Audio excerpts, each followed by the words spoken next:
2019, nós logra chegar a uma situação de surplus de 4 milhões de florins.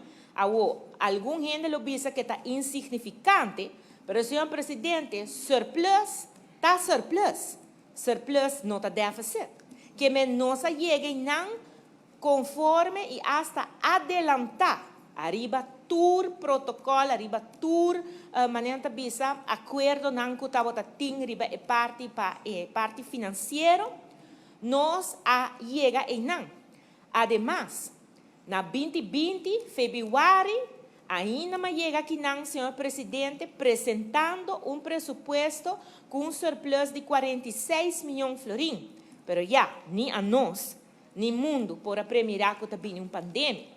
A pandemia atira-nos grandemente atrás, senhor presidente. Maneira indicar, na 2019 já acaba, nós chega no surplus.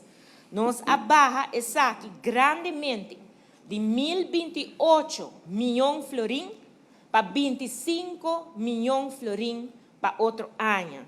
Senhor presidente, essa aqui está prestado grande, de qual me quero agradecer a equipe que trabalha junto comigo para realizar o trabalho importante aqui no bem-estar do país Aruba, especialmente para o qual trata o manejo financeiro de nosso país.